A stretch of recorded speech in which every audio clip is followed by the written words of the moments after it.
Students, आज हम लोग क्लास 10 ट्रिग्नोमेट्री स्टार्ट कर रहे हैं। और सबसे पहली बात, ट्रिग्नोमेट्री का मतलब है ट्रायंगल मेजर।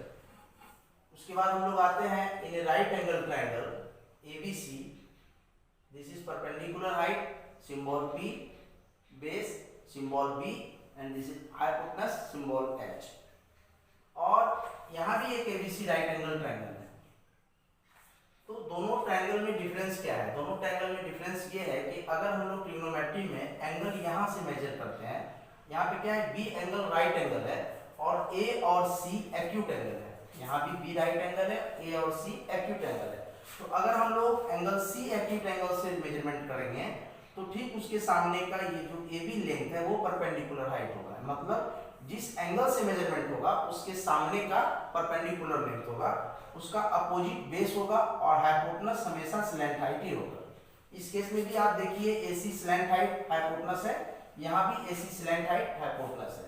बट अगर हम लोग मेजरमेंट एंगल सी से करते हैं तो ये पी और ये बी है, और इस केस में अगर हम लोग एंगल मेजरमेंट करते हैं एंगल ए से तो उसके सामने का ये पी हो जाएगा और ये बी, ठीक है, और ये हाइपोटेनस है।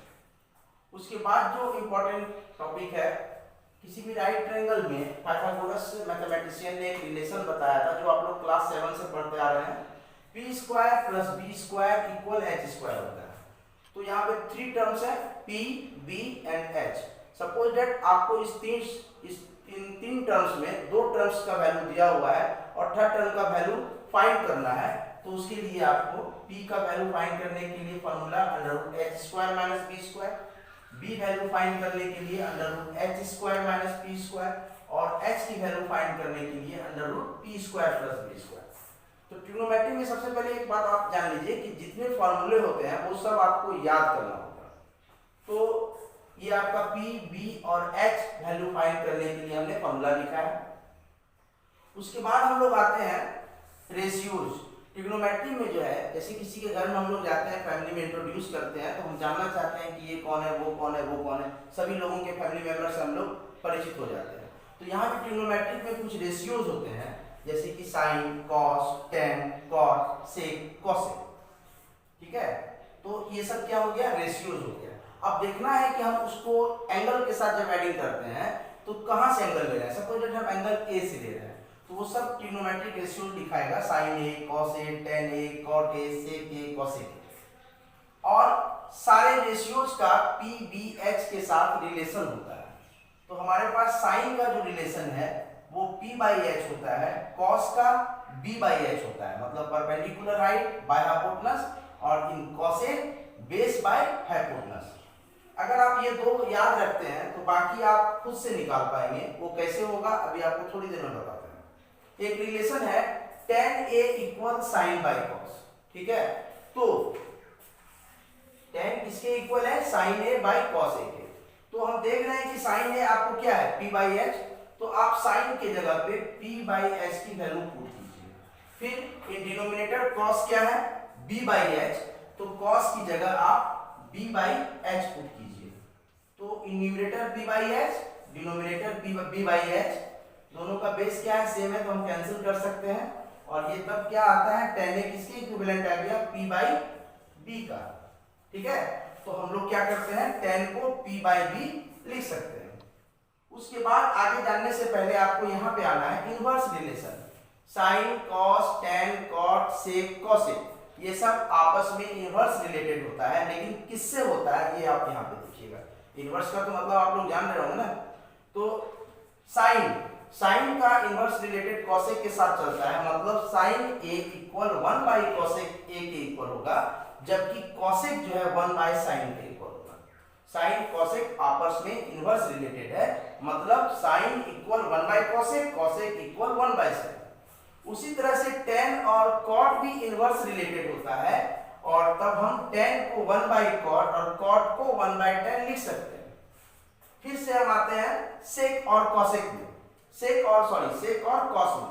तो sec जो होता है वो इक्वल होता है 1 बाई cos का, और cos जो इक्वल होता है 1 बाई sec का, क्योंकि sec और cos आपस में इनवर्स रिलेटेड है, ठीक है। तो ये आप इनवर्स रिलेटेड जब जान गए तब फिर आप यहाँ पे आइए। ये तो tan हो चुका, tan, आपको साइड में दिखा चुके हैं कि tan p by b के इक्वल है, tan p by b के इक्वल है।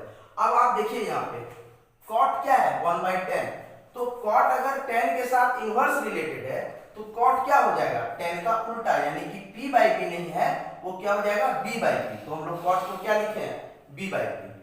फिर हम आते हैं sec में। sec हमारा किसके साथ रिलेटेड है 1 by cos, तो sec क्या होगा cos का उल्टा, cos क्या है b by h, तो sec क्या हो जाएगा h by b, तो हमने sec को लिख दिया h by b। और एट लास्ट cosec, cosec हमारा sin के साथ देखिएगा इनवर्स रिलेटेड है, तो cosec को जो है हम क्या लिख सकते हैं h by p, तो cosec हमारा हो गया h by p। अंडरस्टैंड। चलिए नेक्स्ट फॉर्मूला है sin 90 minus theta is equal to cos theta and cos 90 minus theta equal sin theta। तो इस फॉर्मूले में आप देखिएगा कि sin और cos का रिलेशन चल रहा है, ठीक है, मतलब sin 90 minus theta जो होगा वो cos के इक्वल होगा और cos 90 minus theta जो होगा वो sin के इक्वल होगा। ठीक उसी तरह tan और cot का tan 90 minus theta equal cot theta होगा, जबकि cot 90 minus theta tan theta के इक्वल होगा। एंड sec और cosec का भी उसी तरह सेम रिलेशन है, sec 90 minus theta is equal cosec theta, cosec 90 minus theta is equal sec theta। अब हम लोग ट्रिग्नोमेट्री में मेन फॉर्मूला जो हमारे पास है वैल्यू रिलेटेड, उस पे आते हैं, जहां पे हम लोग मेजरमेंट करेंगे 0 degree, 30 degree, 45 degree, 60 degree and 90 degree. 90 degree के बाद का भी जो है हम लोग पढ़ाई करेंगे बस, लेकिन वो 11th क्लास में। यहाँ पे आपको केवल 0 degree, 30 degree, 45 degree, 60 degree and 90 degree के बारे में जानना है। और हमारे पास रेशियोज है sin cos, tan cos, sec cos है। दैट्स मीन sin 0 का वैल्यू क्या होगा, sin 30 का क्या होगा, sin 45 क्या है, sin 60 डिग्री क्या है, sin 90 डिग्री क्या है। तो सबसे पहले आपको ये जानना है कि अगर आप sin की वैल्यू याद रखते हैं तो आपको पूरा याद रखने की जरूरत नहीं है, sin की वैल्यू याद रखिए, वो वैल्यू पुट कीजिए, बाकी हम आपको बताएंगे कि किस तरह से सारा वैल्यू हम आता है हमारे पास। sin 0 डिग्री की जो वैल्यू होती है वो 0, sin 30 डिग्री की value 1/2, sin 45 1/√2, sin 60 degree √3/2 and sin 90 degree 1 होता है। ओके, अब हम लोग cos में आएंगे। सपोज दैट आपने sin का याद कर लिया है, तो sin का आपने वैल्यू नोट कर लिया, बाकी ये सारा खाली है, तो हमको इसको फिल इन ब्लैंक डालना है। कैसे होगा देखिएगा। अब जो है cos का कैसे होता है, cos का sin के पीछे से हम लोग लिख देते हैं, मतलब जो sin 90 है वो cos 0 डिग्री हो जाएगा, जो sin 60 है वो cos 30 के इक्वल हो जाएगा, जो sin 60 है √3/2 वो cos 30 के इक्वल हो जाएगा, जो sin 45 है, तो अब जब आप उस साइड से आते हैं तो फर्स्ट सेकेंड थर्ड, इधर से भी फर्स्ट सेकेंड थर्ड, तो ये दोनों तो सेम आ जाएगा। उसके बाद ये 1/2 sin cos 60 के इक्वल हो जाएगा और ये sin 0 cos 90 के इक्वल होगा। तो इस तरह से हमने cos का वैल्यू 0, 30, 45, 60 और 90 को डाल दिया। उसके बाद मैंने आपको पिछले स्लाइड में बताया था कि tan theta is equal sin theta by cos theta होता है। तो tan 0 की वैल्यू क्या होगी, tan 0 is equal to sin 0 by cos 0, tan 30 equal sin 30 by cos 30, tan 45 equal sin 45 by cos 45, tan 60 equal sin 60 by cos 60, tan 90 equal sin 90 by cos 90। Okay, तो हम लोग tan 0 degree में आते हैं, तो क्या होगा sin 0 by cos 0, that's mean 0 by 1। अब यहाँ पर एक चीज छोटा सी बात है आपको समझा देते हैं, ये 0 बाय 1 और ये 1 बाय 0 क्या चीज है, ठीक है। अगर न्यूमरेटर में 0 है, डिनोमिनेटर में कुछ भी वैल्यू होगा तो ये जो है इक्वल 0 हो जाएगा। ओके, लेकिन अगर आप न्यूमरेटर में कोई डिजिट को देखते हैं 1 2 3 4 जो भी हो और नीचे डिनोमिनेटर 0 हो तो ये नॉट डिफाइन होता है, ठीक है, नॉट डिफाइन हो गया। तो अगर आप लोग आते हैं tan 0 तो क्या हो जाएगा sin 0 by cos 0, that's mean 0 by 1। हमने बताया 0 बाय 1 किसके इक्वल है 0 का। अब tan 30 क्या होगा sin 30 बाय cos 30, नीचे का डिनोमिनेटर कैंसिल होगा तो क्या बचेगा 1/√3। ठीक, tan 45 sin 45 by cos 45 same है, सेम बाय सेम, तो सेम डिजिट को सेम डिजिट से डिवाइड करेंगे तो 1 आएगा। tan 60 साइन 60 बाय कॉस 60, इसके डिनोमिनेटर में 2, इसके भी डिनोमिनेटर में 2 कैंसिल, तो बचेगा क्या √3/1 √3 आएगा। फिर tan 90 क्या हो जाएगा sin 90 by cos 90 1/0 not defined. Okay, अब हम लोग आते हैं कॉट में। हम आपको बता चुके हैं कि tan और कॉट आपस में इनवर्स रिलेटेड है, तो कॉट 0 क्या होगा 1/tan 0 और 1/0 क्या है नॉट डिफाइंड, तो कॉट 0 क्या हो गया नॉट डिफाइंड। फिर कॉट 30 क्या होगा 1/tan 30 दैट्स मीन 1/1/√3 √3 जाएगा ऊपर, तो कितना हो गया cot 30 √3 के इक्वल। फिर cot 45 क्या होगा 1/tan 45 यानी 1/1, ये आपका आ गया 1। cot 60 क्या होगा 1/√3। cot 90 क्या होगा, ये आपका नॉट डिफाइंड है ना। अब आप देखिएगा नॉट डिफाइंड का इनवर्स क्या होगा 0 और 0 का इनवर्स नॉट डिफाइंड। ओके, तो हम लोग कहां पे थे cot 90 जो क्या होगा tan 90 का इनवर्स, तो tan 90 हमारा नॉट डिफाइंड है, नॉट डिफाइंड का इनवर्स मैंने आपको अभी बताया 0 होगा, तो मैंने 0 डाल दिया। उसके बाद हम लोग सेक में आते हैं। सेक और कॉसेक का सेक एंड कॉस का हमने बताया था इनवर्स रिलेशन है, तो क्या होगा सेक 0 1/cos 0 1/1। फिर सेक 30 क्या होगा 1/cos 30 दैट्स मीन 1/√3/2, ये 2 चला जाएगा ऊपर, नीचे रहेगा √3 2/√3। फिर सेक 45 1/tan 45, तो ये तो आपका है 1/tan 45 का वैल्यू 1 है, तो 1/1 क्या आएगा 1। फिर सेक 60 क्या होगा 1/cos 60 यानी कि 1/1/2 1/1/2 2 चला जाएगा ऊपर, तो क्या आ गया सेक 60 2 आ गया। फिर सेक 90 को हमने नॉट डिफाइंड लिखा है, तो सेक 90 नॉट डिफाइंड है, इसका मतलब cos 90 क्या होगा 0 होगा। देखिए cos 90 क्या है 0 है, हमने आपको बताया है इसका इनवर्स रिलेटेड 0 का inverse related not defined and not defined का इनवर्स रिलेशन क्या होगा 0 होगा, तो सेक 90 हमारा क्या हो गया नॉट डिफाइंड। फिर हमने आपको बता चुके हैं साइन और कॉसेक इनवर्स रिलेटेड है, तो cosec 0 क्या होगा 1/sin 0 1/0 मींस नॉट डिफाइंड। फिर यहाँ पे 1/1/2 तो 1/1/2 इज इक्वल टू 2 ऊपर गया 2 हो गया। फिर cosec 45 1/sin 45 1/1/√2 √2 चला गया ऊपर आपका, तो ये आपका आ गया √2। फिर cosec 60 क्या होगा sin 60 का इनवर्स √3/2 का इनवर्स क्या हम लिख सकते हैं 2/√3। फिर cosec 90 क्या होगा sin 90 का इनवर्स यानी कि 1 का इनवर्स क्या होगा 1/1 यानी कि 1। Okay, thank you. ट्रिग्नोमेट्रिक में जो सबसे इंपॉर्टेंट पार्ट होता है वो है आइडेंटिटीज। आपको आइडेंटिटीज प्रूव करने एग्जाम में आएगा, तो आइडेंटिटीज में कुछ रिलेशंस हैं जिनकी आपको जरूरत होगी सॉल्व करने में। सबसे पहला है sin square theta plus cos square theta equal 1। उसके बाद sec स्क्वायर थीटा, हमने tan थीटा लिखा मिस कर चुके हैं, sec square theta minus tan square theta equal 1, और लास्ट में cosec square theta minus cot square theta equal 1।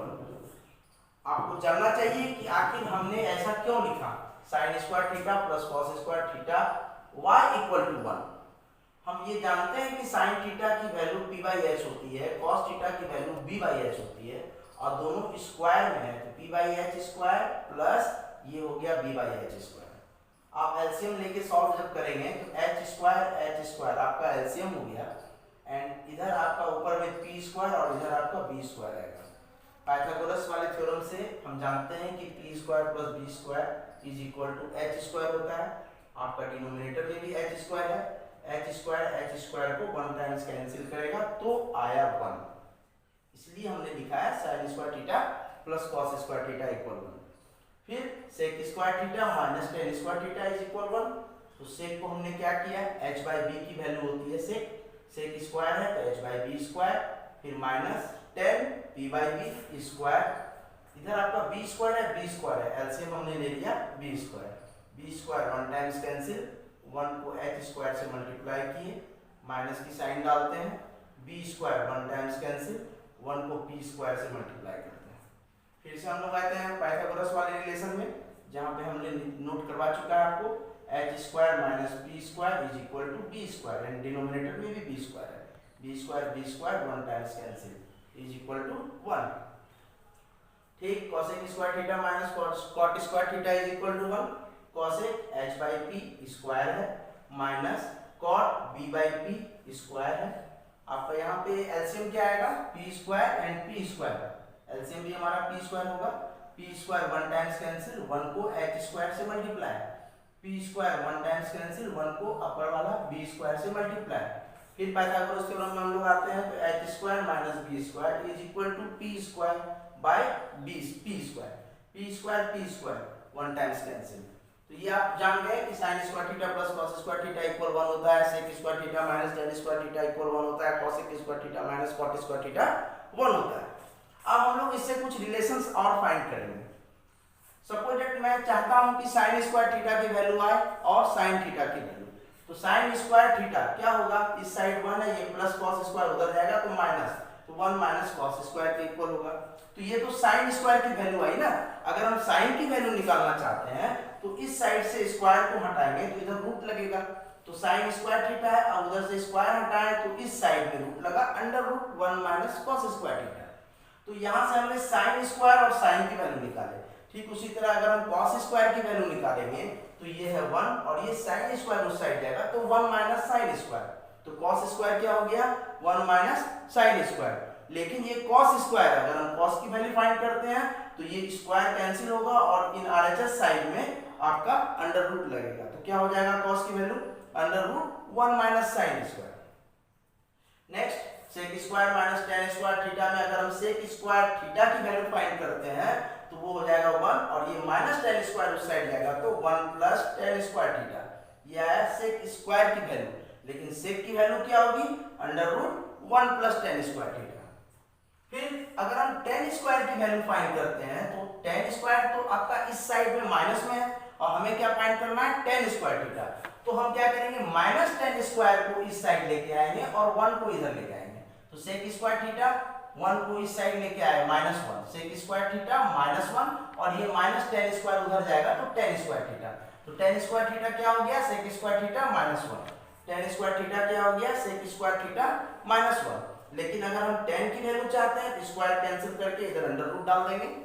फिर अगर हम सेक स्क्वायर की वैल्यू तो आपको शायद बता चुके हैं, फिर रिपीट कर देते हैं, सेक स्क्वायर थीटा 1 और ये उस साइड किया प्लस टेन स्क्वायर थीटा और सेक स्क्वायर की वैल्यू है, अगर सेक निकालना चाहेंगे तो स्क्वायर कैंसिल इधर अंडर रूट आएगा।